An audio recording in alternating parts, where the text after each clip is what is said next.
नमस्कार दोस्तों, हाजिर हूँ एक नई अपडेट के साथ। आज एक ऐसा आदेश प्राप्त हुआ है जिसका शायद सभी शिक्षक साथियों को इंतज़ार रहता है, और वो है तबादले से संबंधित। तबादले तो काफ़ी होते रहते हैं, चाहे वो अंतर जनपदीय तबादले हों या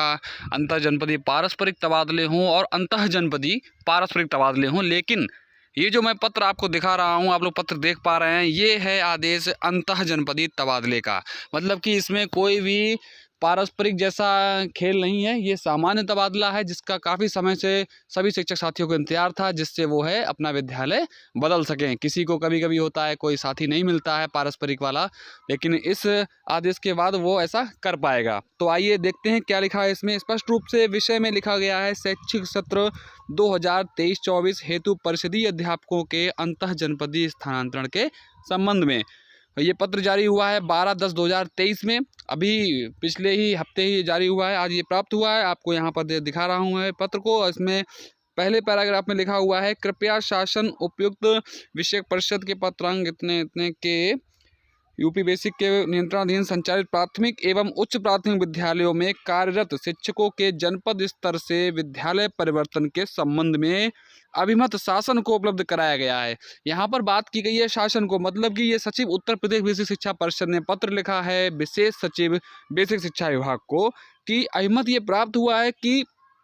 जनपद स्तर पर, मतलब कि डिस्ट्रिक्ट लेवल से ये वाले ट्रांसफ़र होने हैं, वहाँ पर विद्यालय परिवर्तन करने का अहमत प्राप्त हो गया है। नेक्स्ट पैराग्राफ में लिखा है कि इस संबंध में अवगत कराना है कि महानिदेशक स्कूल शिक्षा लखनऊ द्वारा पत्रांक 1/3/2023 द्वारा विद्यालय में कार्यरत कर्मचारियों के मध्य आपसी सामंजस्य में कमी होने के कारण परस्पर विवाद, ये समस्या काफ़ी जो है व्यापक तरीके से देखी जाती है। काफ़ी जगहों पर जो है आपसी सामंजस्य नहीं बैठ पाता है, तो वैचारिक मतभेद और मनभेद बने रहते हैं। तो उन समस्याओं को देखते हुए और एवं कार्यरत कर्मचारियों का ग्रामीणों से सामंजस्य में कमी होने के कारण विवाद हो जाता है। कभी कभी गाँव में भी होता है ऐसा कि अध्यापक और ग्रामीण में विवाद हो जाते हैं, कभी कभी बातों बातों में ही, या किन्हीं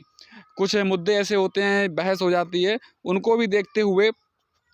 और इसके बाद में है विद्यालय आवागमन में शिक्षक के साथ पूर्व में घटित गंभीर घटनाओं के दृष्टिगत, ये सबसे बड़ा जो है कारण है। मुझे लगता है कि काफ़ी दूर जो है हमारे शिक्षक साथी मौजूद हैं अपने घर से विद्यालय में, और आने जाने में काफ़ी उनको समस्याओं का सामना करना पड़ता है। और कभी तेज़ बाइक या गाड़ी चलाते हैं, उसमें दुर्घटना भी हो जाती हैं। काफ़ी शिक्षक साथी हमारे दिवंगत भी हो गए, काफ़ी दुख के साथ कहना पड़ रहा है ये चीज़। लेकिन शासन द्वारा अगर उसके विषय में चिंता की गई है तो वास्तव में ये चिंता दिख रही है। यहाँ पर अगर उस चीज़ को पॉइंट बना करके दिया गया है इस पत्र में कि घटनाओं में दृष्टिगत असुरक्षा जैसी स्थिति में शिक्षक का पदस्थापन एवं प्रशासनिक दृष्टिकोण से अन्य विद्यालय में किए जाने हेतु प्रस्ताव शासन को उपलब्ध कराया गया है। मतलब कि यह कहने का पदस्थापन किया जाए, या फिर प्रशासनिक दृष्टिकोण से भी कभी कभी होता है कि शासन या प्रशासन स्तर से भी आदेश निर्गत होते रहते हैं किन्हीं समस्याओं को लेकर के, और तमाम शिक्षक साथी हैं जो इस के माध्यम से भी जो है तबादला प्राप्त कर लेते हैं। तो उसके विषय में भी यहाँ पर लिखा गया है। उसके बाद लिखा गया है कि महानिदेशक स्कूल शिक्षा लखनऊ द्वारा निःशुल्क बाल शिक्षा अधिनियम 2011 के अनुरूप विद्यालय में स्वीकृत पदों के सापेक्ष अध्यापकों की उपलब्धता सुनिश्चित किए जाने होती। मतलब कहीं कहीं क्या है, बच्चों का और शिक्षकों का रेशियो भी कम ज़्यादा रहता है, तो उनको भी उपलब्धता कराना है शिक्षकों की, तथा शिष्य अध्यापक छात्र अनुपात को बनाए रखने हेतु विद्यालय में स्वीकृत अध्यापक संख्या का पुनरीक्षण करते हुए, एक बार पुनः परीक्षण होगा इसका, उसके बाद आवश्यकता अगर पड़ती है तो अध्यापक को पुनर्नियोजित किए जाने हेतु प्रस्ताव प्रेषित किया गया है। ये चीज़ बताई गई है सचिव द्वारा बेसिक शिक्षा के विशेष सचिव को। इसके बाद में महानिदेशक स्कूल शिक्षा लखनऊ द्वारा शासन को ये प्रस्ताव प्रेषित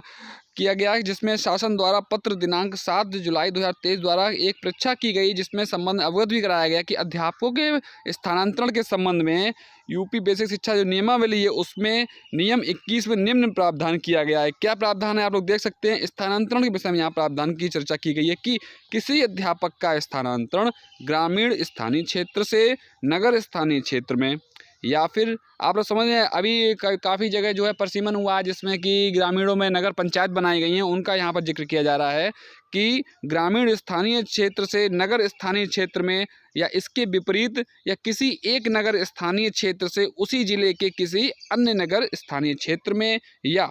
केवल एक जिले के स्थानीय क्षेत्र से किसी अन्य जिले के स्थानीय क्षेत्र को सिवाय अध्यापक के अनुरोध पर या उसकी सहमति से और दोनों ही दशा में परिषद के अनुमोदन के नहीं किया जाएगा। ठीक है। इसके बाद में लिखा गया है कि यूपी बेसिक शिक्षा नियमावली 1981 अद्यतन संशोधित में उल्लिखित नियम 21 में दिए गए प्रावधान के अनुसार शिक्षक का पदस्थापन अथवा प्रशासनिक दृष्टिकोण से, ये जो ऊपर अभी पॉइंट आया था पदापन अथवा प्रशासनिक दृष्टिकोण, ये वही पॉइंट है, से अन्य विद्यालय में स्थानांतरण अथवा पदस्थापन किए जाने हेतु जनपद स्तर पर गठित समिति का प्रस्ताव, मतलब कि जनपद स्तर पर एक समिति का गठन होगा और उसमें आप अपने जो तथ्य ऊपर जो दिए गए थे जिसमें आपसी विवाद, सामंजस्य में कमी या फिर दूरी, दुर्घटना का आप जिक्र कर सकते हैं, जो समिति बनाई जाएगी जनपद स्तर पर, उसमें अपना प्रस्ताव जिला बेसिक शिक्षा अधिकारी के माध्यम से सचिव उत्तर प्रदेश बेसिक शिक्षा परिषद प्रयागराज को उपलब्ध कराया जाएगा। पहले आप टीम जो गठित बनेगी, टीम बनेगी, आप उसको दीजिएगा, उसके माध्यम से बीएसए सर के पास पहुंचेगा और बीएसए सर द्वारा सचिव उत्तर प्रदेश बेसिक शिक्षा परिषद को आपका प्रस्ताव जो है यहाँ से भेजा जाएगा, जो आप उसमें बात कहेंगे अपनी। फिर परिषद द्वारा सक्षम स्तर से अनुमति प्राप्त करते हुए फिर उसके बाद परिषद जो सचिव जो होंगे वो सक्षम स्तर से जो तबादला करेंगे उनको अध्यापक के स्थानांतरण एवं पदस्थापन के संबंध में अग्रतर कार्रवाई की जाएगी। मतलब कि आपका जो है ये चैनल जो बताया गया है, जो गठित टीम होगी, उसके बाद में बीएसए सर के बाद वो प्रस्ताव जाएगा सचिव सर के पास, उसके बाद में सक्षम अधिकारी के पास वो भेजा जाएगा। उसके बाद में ही लिखा गया है इन द लास्ट में कि संबद्ध अग्रतर कार्रवाई की जाएगी, उसके बाद ही कार्रवाई आपकी होगी। इन द लास्ट लाइन में कृपया उक्त से अवगत होते हुए अग्रतर आवश्यक कार्रवाई करने का कष्ट करें। ये भवदी में आप लोग देख सकते हैं प्रताप सिंह बघेल जी हैं, सचिव उत्तर प्रदेश बेसिक शिक्षा परिषद। एक बात आपको यहाँ बताना चाहेंगे कि ये जो पत्र जारी हुआ है ये वास्तव में अंतः जनपदीय पत्र के संबंध में तो बात है, यहाँ पर पारस्परिक जैसा कुछ भी नहीं है, लेकिन इस पत्र के बाद अभी एक पत्र और जारी होगा जिसमें कि पूरा जो है लेख होगा, जिसमें कि हर पॉइंट बाय पॉइंट बात समझाई जाएगी, कैसे आपको आवेदन करना है, कैसे क्या बात कहनी है, किसके द्वारा कैसे पहुंचाया जाएगा, टीम कब गठित होगी, तब आएगा। यहाँ पर केवल सचिव उत्तर प्रदेश बेसिक शिक्षा परिषद ने जो है जो विशेष सचिव महोदय हैं उनको ये पत्र भेजा है प्रस्ताव के तौर पे कि सर हम ऐसा ऐसा कर सकते हैं या करने की कार्रवाई की अनुमति प्रदान की जाए। एक आप कह सकते हैं ये कहीं ना कहीं एक जो है उन्होंने हमको एक